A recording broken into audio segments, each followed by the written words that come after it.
시편 36편 1절로 4절까지의 말씀 다 찾으신 줄 알고 한 절씩 교독하겠습니다. 악인의 죄가 그의 마음속으로 이르기를 그의 눈에는 하나님을 두려워하는 빛이 없다 하니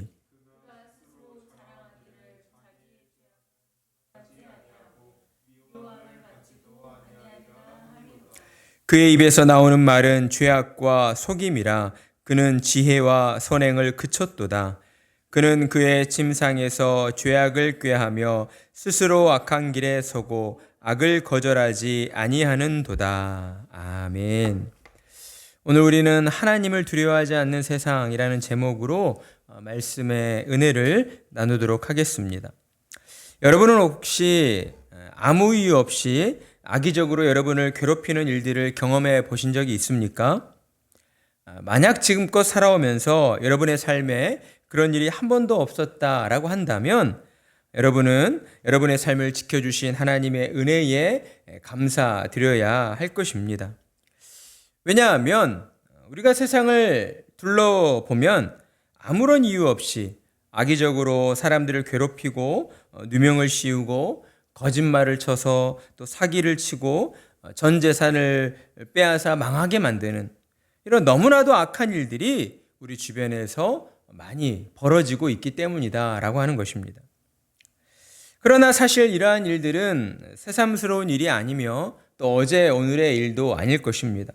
왜냐하면 사람이 사는 곳에는 언제나 악한 자들이 존재하기 마련이고 악한 자들이 존재하는 곳에서는 반드시 폭력과 폭행, 갈취, 강도, 사기와 같은 이러한 악한 일들이 벌어지기 때문입니다. 그렇기 때문에 신자된 저와 여러분은 세상을 바라보는 관점을 달리 가져야 하는 것이죠. 신자들은 만약 이 세상이 살기 좋다라는 그러한 관점만으로 세상을 바라보아서는 안 됩니다. 여러분에게 일어나지 않았을 뿐이지 지금 이 순간에도 세계 곳곳에서는 이처럼 말도 안 되는 억울한 일들로 고통받으며 괴로워하는 이들이 존재하고 있기 때문입니다. 그리고 그러한 악한 일들이 우리에게 또한 언제 벌어질지 우리는 모른다라고 하는 것이죠. 그러니 우리는 오늘 시편의 저자인 다윗의 관점으로 이 세상을 바라보아야 합니다. 그리고 진정한 위로가 어디로부터 오는 것인가를 깨닫고 참된 위로와 안식을 누리는 자리로 나아가야 하는 것입니다. 우리가 함께 읽은 시편 36편은 오늘은 4절까지만 읽었는데요. 크게 두 부분으로 나뉘어져 있습니다. 첫째는 1절에서 4절까지 악인의 패역함을 탄식하고 있는 다윗의 탄식과 그리고 이어지는 두 번째로 5절에서 12절까지 하나님의 인자와 공의를 앙망하는 부분으로 나뉘어져 있습니다. 오늘은 그 첫 번째 부분을 다루게 됩니다. 첫 번째로 다윗은 하나님 앞에 나아가 세상에 존재하는 악인들의 패역함에 대하여 탄식하면서 하나님께 아뢰고 있습니다. 1절, 악인의 죄가 그의 마음속으로 이르기를. 저도 이 성경을 보면서 개역개정 성경의 이 표현들이 때로 바로 이해되지 않을 때가 있는데 이 악인의 죄가 그의 마음속으로 이르기를 이라고 하는 이 표현을 보게 되면 조금 헷갈릴 수가 있습니다. 왜냐하면 이 그애라고 하는 그가 악인을 가리키고 있는 것처럼 이렇게 이해되기 때문이죠. 그러나 이 부분을 쉬운 성경, 달리 번역되어 있는 쉬운 성경을 보게 되면 이렇게 번역이 되어 있어요. 악한 자들의 죄에 관하여 주님께서 내게 알려주셨습니다. 악한 자들은 하나님을 조금도 두려워하지 않습니다.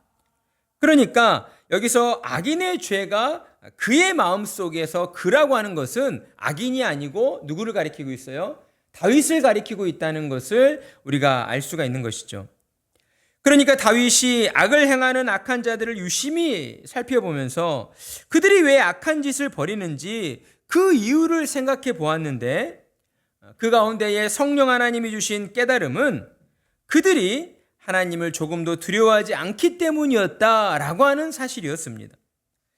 이것은 다른 의미로 하나님을 경외하지 않는다라는 의미와 같다라고 할 수가 있는 것이죠. 그들이 하나님을 조금도 두려워하지 않는다라고 하는 의미가 어떤 표현과 같다고요? 하나님을 경외하지 않는다. 그렇습니다. 하나님을 경외한다라고 하는 것은 곧 거룩하시고 공의로우신 하나님을 두려워하는 마음을 가지고 하나님을 우러러 보고 있다라는 말과 같기 때문입니다. 여러분, 이것이 신자와 불신자를 구별하는 가장 근본적인 기준이다라고 할 수가 있는 것이죠. 하나님을 경외하고 있는가, 아니면 하나님을 경외하고 있지 않은가. 참으로 감사하게도 저와 여러분은 하나님의 은혜로 하나님을 경외하는 신자들이 되었습니다. 얼마나 감사한지 모릅니다. 그렇기에 신자들은 이 땅을 사는 동안 하나님의 뜻에 순종하며 또 하나님의 기쁘신 뜻을 위하여 선을 행하며 살아가려고 애써야 하는 것이죠. 그러나 우리 주변에서는 참으로 안타깝게도 여전히 하나님을 경외하지 않는 불신자들이 많이 있다라고 하는 거예요. 그리고 그 불신자들은 자신의 인생의 끝이 어디인지 전혀 알지 못하고 있다라고 하는 것이죠. 왜 그렇습니까? 그저 눈에 보이는 대로만 살아가고 있기 때문인 것입니다. 그러니 얼마나 안타깝습니까? 하나님은 그런 불신자들을 안타까운 마음으로 지금도 바라보고 계십니다. 죄의 길에서 돌이켜서 하나님을 경외하는 자리로 나오기를 원하고 계신다라고 하는 거예요.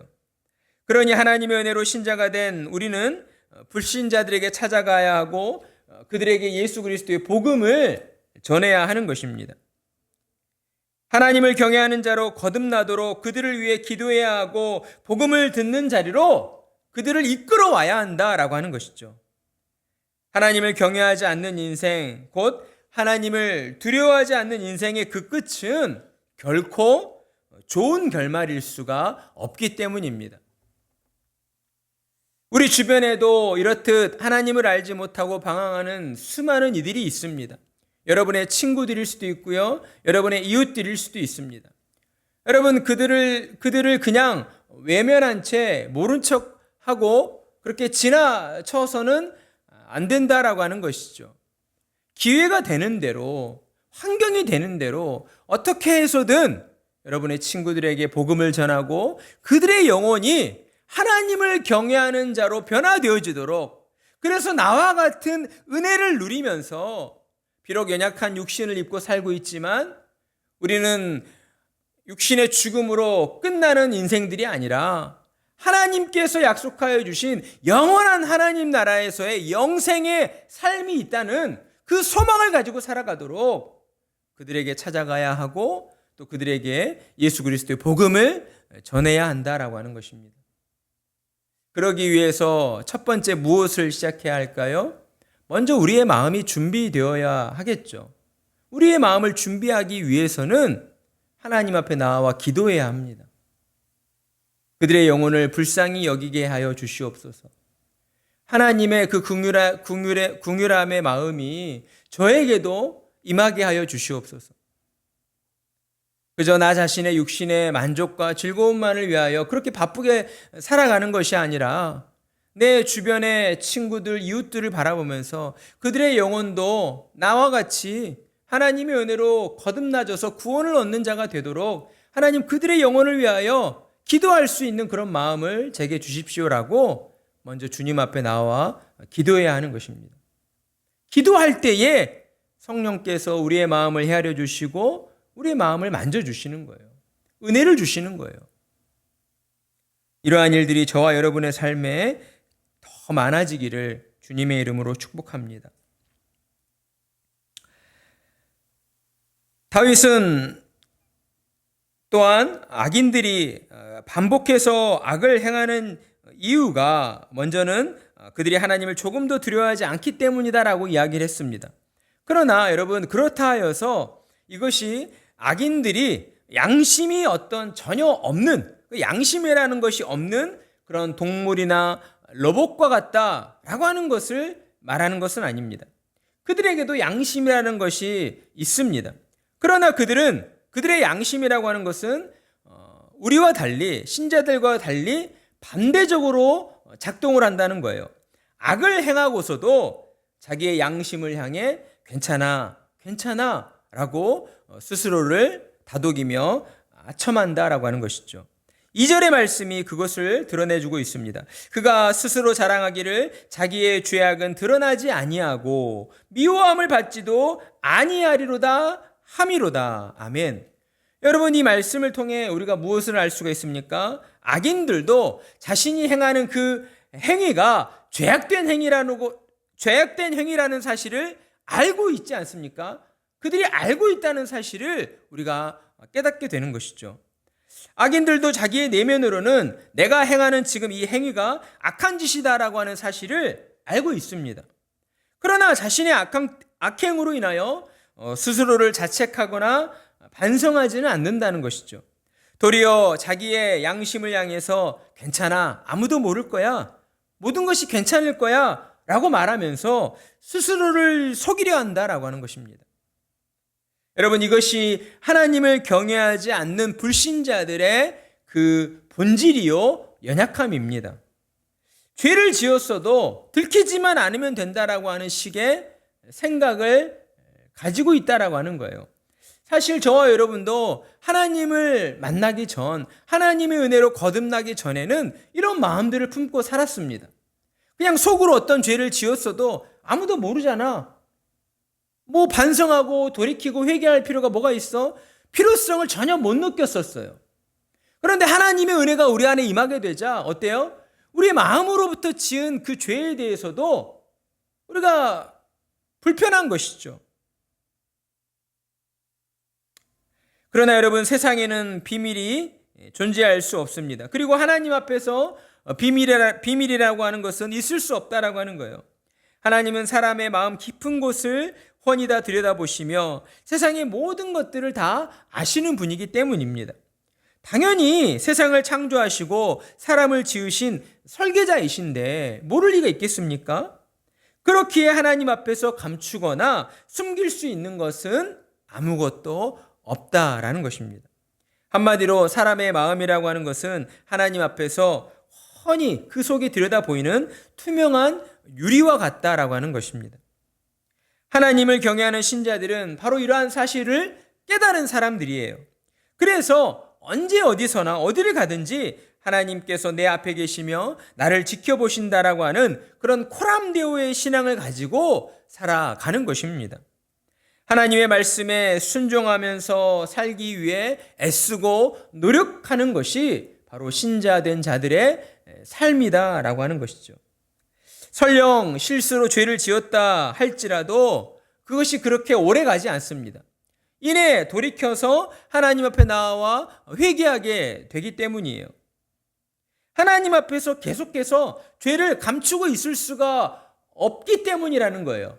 무엇 때문에 그렇습니까? 우리 안에 거하시는 성령님께서 우리의 양심을 계속 찔러서 불편하게 만드시기 때문이다라고 하는 것이죠. 신자들은 때로 이러한 상황으로 거룩한 갈등과 번민에 빠질 때가 있습니다. 그러나 여러분, 분명한 것은 이러한 내적 갈등이야말로 하나님을 경외하는 신자들이라는 그러한 확실한 증거가 된다라고 하는 점입니다. 그러니 저와 여러분은 언제 어디서나 코람데오의 신앙을 가지고 더더욱 하나님을 경외하는 신자로 살아가야 할 것입니다. 그리고 이어지는 3절, 이제 악인들이 말하는 그 입에서 나오는 말들에 대해서 이제 다윗이 고백하고 있는데, 하나님이 지으신 사람의 입술이라고 하는 것은 하나님을 찬양하며 진리를 말하기 위해 주어졌다라고 할 수가 있어요. 그러나 하나님을 경외하지 않는 악인들은 죄악된 말과 거짓말을 일삼게 됩니다. 그러면서 그 죄악됨의 그 색깔과 농도가 점점 더 짙어지고 어두워져서 점점 더 어때요? 흑화되어 가는 거예요. 그러다 결국 이제는 더 이상 지혜와 선을 행할 수 없는, 그러니까 하나님을 경외하는 지혜와 하나님의 뜻에 순종하는 선을 행할 수 없는 그러한 완전한 악에 이르게 되고 만다라고 하는 것이죠. 우리는 이 말씀을 통해 우리 자신도 교훈을 얻어야 합니다. 우리도 우리의 입술의 말을 조심해야 한다라고 하는 것이죠. 우리가 내뱉는 말 한마디 한마디가 하나님 앞에서 정직하고 겸손해야 하고 또 하나님을 향한 찬양과 감사의 말들로 가득하도록 그렇게 우리가 애써야 한다라고 하는 것입니다. 우리가 그렇게 노력하며 살아갈 때 어떠한 은혜가 임하게 되는가? 우리가 입술로 내뱉는 거룩하고 의로운 말들로 인해서 우리의 영혼 또한 어때요? 점점 더 거룩하여지고 하나님의 은혜 가운데에 힘을 얻게 되어지고 주님을 닮은 성숙한 신앙의 모습으로 자라가게 된다라고 하는 것이죠. 우리 옆에 계신 분들 바라보시면서 한번 칭찬의 말들 한번 해볼까요? 참 잘생기셨습니다.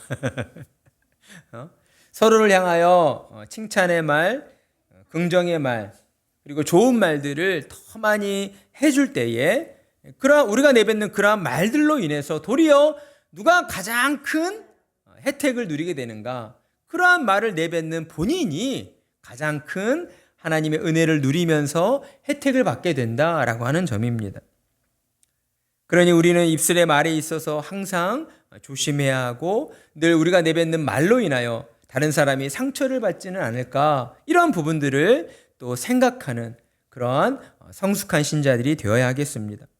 그리고 이제 마지막 4절로 다윗은 하나님을 경외하지 않는 악인의 패역함을 탄식하면서 그들은 침상에서 죄악을 꾀하며 스스로 악한 길에 서서 악을 거절하지 않는 자들이다 라고 이제 마지막으로 이야기를 합니다. 여러분, 침상, 곧 침대는 보통 무엇을 하는 장소 곳입니까? 힘들었던 하루 일과를 마치고 편안하게 몸을 뉘어서 또 잠자리에 드는, 편안하게 뭔가 휴식을 취하는 장소라고 할 수가 있습니다. 그렇기 때문에 침상은 대체적으로 또 하루의 일과를 돌아보는 장소이기도 합니다. 오늘 하루 있었던 일들을 돌아보면서 생각해 보면서 또 나 자신을 돌이켜보고 반성하고 회개하기에 참으로 적합한 장소이다라고 하는 것이죠. 우리의 몸과 마음을 온전히 주님께 내어드리고 또 집중할 수 있는 그러한 장소이기 때문입니다. 그러나 악을 행하는 자들은, 하나님을 경외하지 않는 악인들은 이 침상에서 자신의 하루를 돌아보고 반성하는 것이 아니라 무엇을 해요? 또 어떤 악한 계획을 세울 수 있을까? 어떻게 해서 의인들을 공격하고 저들을 넘어뜨릴까를 그러한 고민하며 그런 악한 계획을 꾸민다라고 하는 것이죠. 그러면서 어떤 생각을 하겠습니까? 자신이 행하는 그 악행들이 정당화되어질 수 있도록 이러한 일들을 계획하지 않을까요? 그래서 사람들 앞에 섰을 때에 사람들로부터 미움받지 않고 사람들로부터 정죄당하지 않고 비난당하지 않을 그런 방법들을 생각해낸다. 얼마나 참으로 이렇게 위증스럽고 또 가증스러운 그런 마음이겠습니까? 사랑하는 성도 여러분, 저와 여러분은 바로 이러한 세상을 살아가고 있다라고 하는 것입니다. 그러니 우리는 세상을 바라볼 때에 그저 좋은 것이 좋다라고 하는 그러한 생각으로 세상을 보아서는 안 된다라고 하는 것이죠.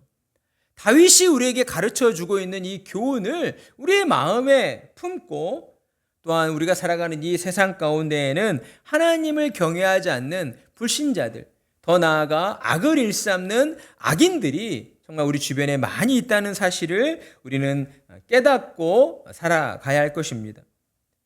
그래서 하나님이 주시는 지혜를 가지고 이 세상을 바라보면서 더더욱 하나님을 경외하는 자의 또 마음으로, 하나님을 경외하는 자의 말과 행함으로써 우리를 통하여 하나님의 은혜가 우리 주변의 이웃들에게 더 많이 흘러가도록 그렇게 애쓰고 또 노력하며 살아가야 한다라고 하는 것이죠.